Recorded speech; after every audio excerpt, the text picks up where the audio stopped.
Okay. Hi, everybody.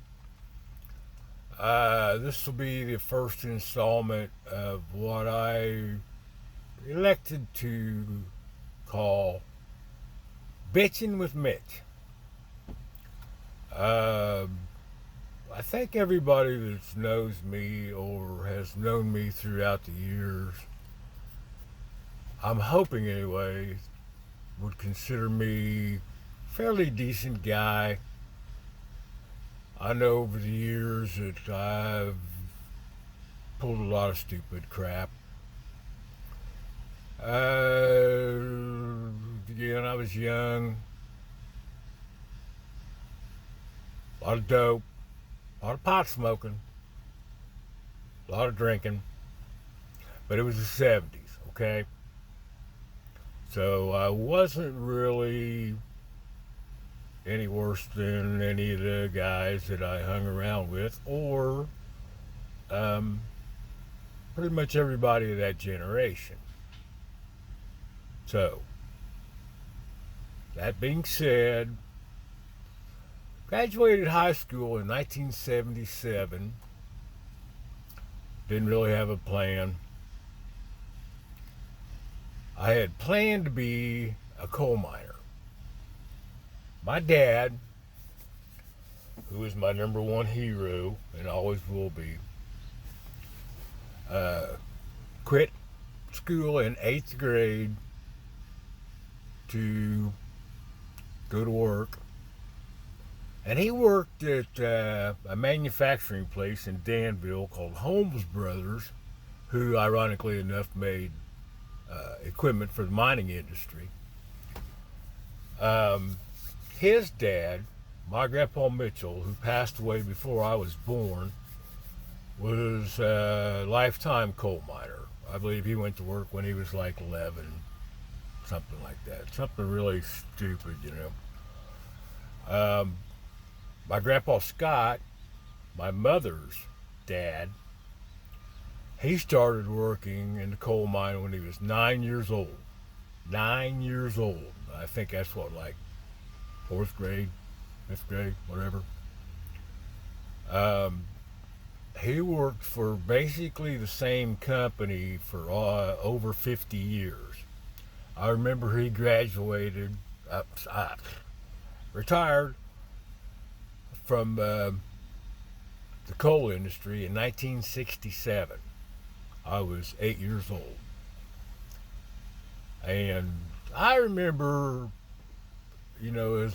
as my family was in the coal mining industry, where I know we're talking back in the 60s, uh, guys could, like, I went to work with my dad, not on a regular basis or anything, but every now and then he would come and get me at the house because the mine was just like right in my backyard.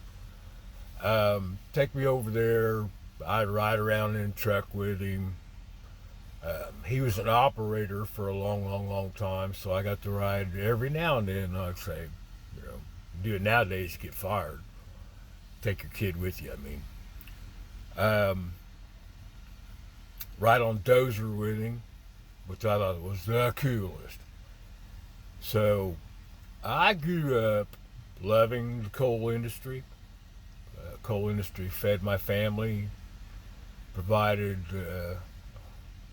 you know, great insurance, union wages.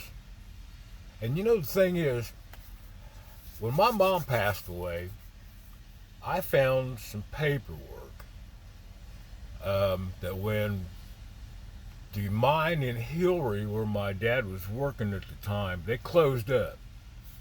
It got to be not profitable for the mine to operate anymore because they had to cart the coal too far to the tipple for it to be processed. So they shut the mine down. Well, my dad, he still needed like 2 or 3 years to work to get his pension. So we moved as a family over to a little town called Astoria, Illinois, which will always remain very dear to my heart because Astoria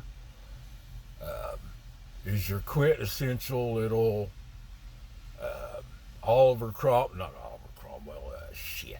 Who's a good dude? Norman Rockwell. Norman Rockwell. It's a little bitty town. It had a town square with a gazebo and a drugstore where you go up and get a chocolate phosphate or whatever. Great kids. Still got quite a few friends over there that I try to keep in touch with as much as I can. Hi, Luann. Hi, Chris. So we moved over there, and then Dad finished out his years with the coal mine. I wanted to stay. I loved it over there. But I heard two different stories from my folks. I heard my mom didn't like it, so we moved back. And then my mom said that my dad didn't like it, so we moved back. But anyway, we moved back. And my hopes and plans were to go to work in the coal mine over in Astoria when I turned 18. Didn't even have to fill out an application. I was what they call legacy. You know, if your dad or uncle, my Uncle Jack worked there too. He was a coal miner. My whole family was coal. That's why I'm very loyal to the coal industry even today. All I had to do was turn 18 and I would become a coal miner. That's what I wanted to do. It in your blood, I guess. So graduated high school. I went over to Astoria, which was the name of the mine was Sunspot. Went over to the Sunspot mine. I did fill out an application, and never heard anything. A few months go by, and the coal at that time was starting its decline, especially strip mining, because damage to the planet and blah blah blah. Which I'm not saying strip mining, coal mining in general, doesn't damage the planet. But Mother Earth heals herself. It's proven over thousands of years. And just in my lifetime, you look at Leisure Time Estates, which was Ayrshire Collieries, the mine in the Hillary area. It took 30 years, 40 years, but you talk in history, that's half an eye blink. And it's a very beautiful area now. There's homes there, there's recreation, beautiful lakes that were once strip pits, where they dug the coal out of. It's all cyclical. I mean, they fit. And there are laws put in place today now for coal mining that you have to put back the land that's been stripped. You have to put it back into pretty much original condition. You have to have so many feet of topsoil put back on. You have to have the ground is such an angle so you don't create like running water and rivers and stuff. It has to be reclaimed back to something usable. So it's not even as bad today as it was back in like when I was a kid. So anyway, back to where I started. I was going to be a coal miner. And I turned 18. I graduated school in 77 in January because I had enough credits. This would have been in 77. I had enough credits built up to where, and I didn't really, I wanted to go to work. I was ready to go to work in the coal mine. I just had to wait till I turned 18. I didn't turn 18 until June. So 18 come along, didn't hear anything. My dad, who had, like I say, been in the industry forever, both my grandpas, the Mitchell Scott name was kind of known in the coal industry in our area. So, in fact, my grandpa Mitchell, and I have documentation to prove this, was a member of the first 4-man crew to ever operate the industry worldwide, the industry's first fully revolving, went all the way around without movement. I mean, it didn't move from its place, it just went around. Steam operated, what they call stripper, which is a boom that pushes the bucket out when it digs, as opposed to a drag line which pulls the bucket in when it digs. So my grandpa Mitchell was instrumental in that aspect of the industry. Of course, he started out when they were using mules and little bitty carts on rails. Anyway, never heard anything. You gotta pardon me, because I tend to drift. I'm a drifter in more ways than one. I just wanted to give you a little heads up as to how this fiasco in trucking all started. So my dad made a couple phone calls, and nobody for sure had an answer why my name hadn't popped up on the hiring eligibility list. So the corporate headquarters for Amax Coal Corporation, who was Sunspot Mine owner, was in Indianapolis. And it just so happened that one of the top dogs over there, one of the big guys, was a guy that my dad worked with in Hillary. And he had, instead of retiring, he had went up the ladder and become a big shot. So, and I'll never forget, me and Dad went over to his office in Indianapolis, and he proceeded to explain to us why I hadn't been hired. And it basically came down to politics.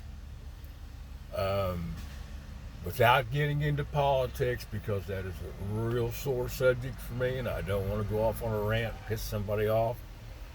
I was basically the wrong color, the wrong sex, and probably,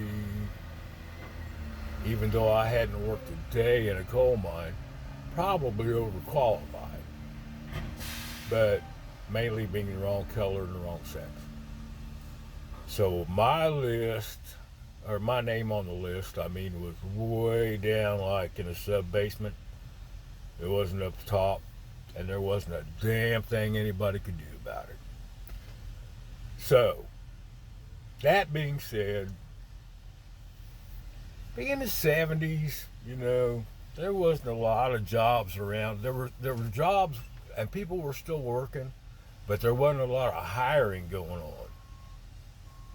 So I had two choices.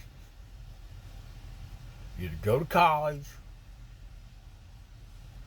but I didn't really, my dad and mom were both retired. They put both my brothers through higher education, but they were both working then, and both my brothers were a little bit smarter than I was. I was a smart enough kid, but I had other interests like girls, beer, Hey, burn a little herb. My priorities are wrong, and I'll be the first to admit that. Anywho, but anybody could drive a truck, and they were hiring truck drivers, and they were good. There were good union truck jobs back then. A lot of them, most of them, were union. I skipped over a part. Let me backtrack just a second. Anyway, when I told you my dad swapped mines, mine closed, he went to another one. I found this piece of paper that first mine had given my dad to give to the second mine, and it had his employment history, what he did, and it also had his wages on there. This was in 1972, spring. Yeah, because I started over in Astoria. No, I take that back. 71. 71 or 72. He was making, now these are union coal mining wages. Very good pay for the day. $3.70 an hour. An hour. $3.70. And my mom and dad, my mom traded cars every 2 years. My dad got, he wasn't too worried about it, but he had a pickup truck, traded every 4 or 5 years, whatever. But we went on a 2 weeks vacation every year, either Treasure Island, Florida, or Big Lake Chetek, Wisconsin. 1 year one place, 1 year another place. So we were rich by no means, probably not even upper middle class. But my folks did okay. I never wanted for anything. I mean, everything I ever wanted, I got. Probably half my problem. But, so anyway, I didn't really want to go to college. I wasn't much for school, and I didn't want my folks to have to pay for it. So, back then it was a Class D license. I had a friend of mine that was hauling steel out of General Motors there in Danville up to Detroit. He'd take a load of castings up there, unload, maybe find a load back, but come back empty. And he had his own truck. So I rode with him, and as soon as I got in that truck, it was an old 4070 cab over, International. No AC, no spread, no air ride, no power steering, no nothing. No, it was a truck. And I made a couple turns with him, and I thought this is kind of cool. I think this is what I want to do. So I used his truck and trailer, went down, took my test, got what they call a Class D license.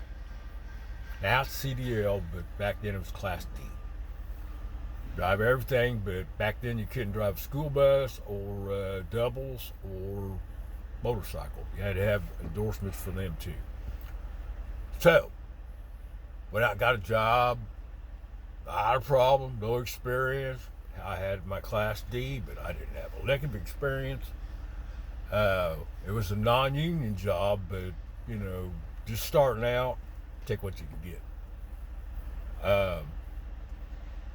I think I started by the hour.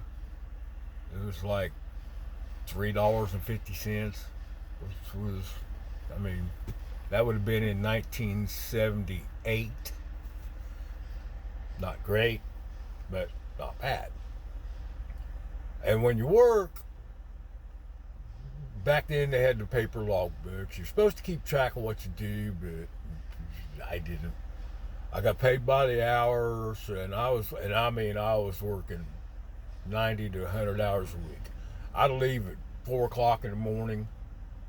I was delivering windows for an aluminum storm window company there in Danville. And I'd get back 8, 9, 10 o'clock at night, get up at 3, take off at 4, do that 5 days a week. And so I was bringing home decent money, you know.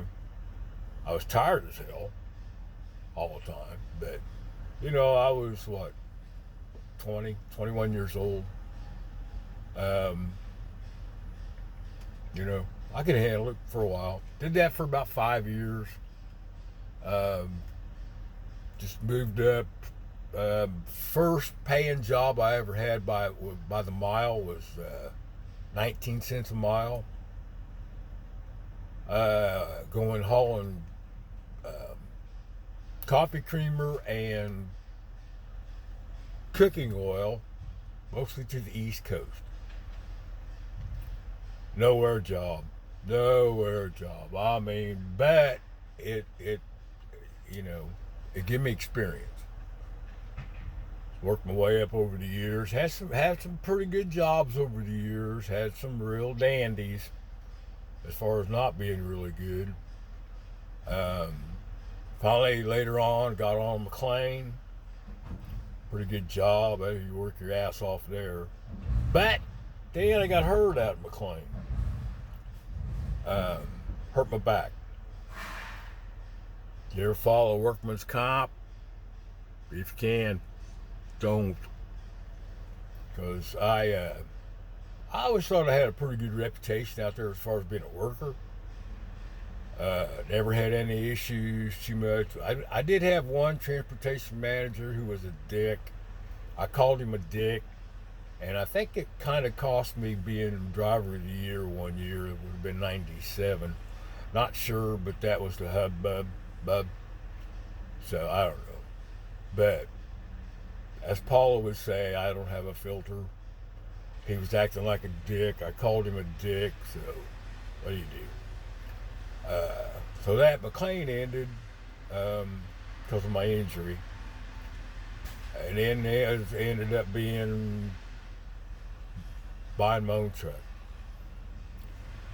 Well, hell, there was, you know, it was my first, no, not my first. About my third or fourth probably really bad, major mistake in my life. First one being my first marriage, second one being getting arrested for something really, really stupid I did. Always regret that. Thank God for my family for standing by me. And then buying a truck, man. 3 major fuck ups in my life. So, still doing that. Still trucking. I will, in my next episode, I guess, go into part of what I do nowadays, what I think of it, and try to figure out what my plan is. Because here I am, 66, almost 67, still ain't got a plan. Damn! My plan is to retire from this fucking business. After that, I'd like to spend time with my 7 wonderful grandkids, my 3 great kids, my lovely wife, whom I love very much. Miss you, baby. Anyway, this is going to be called Bitchin with Mitch. And I'm going to get on here maybe once or twice a week and enlighten all you folks. You may care, may not care. I wouldn't care. But like I say, those of you who know me, I might throw in some little adjectives, anecdotes, maybe throw some anecdotes in, and some impressions. I do impressions. I'll do one real quick one for you.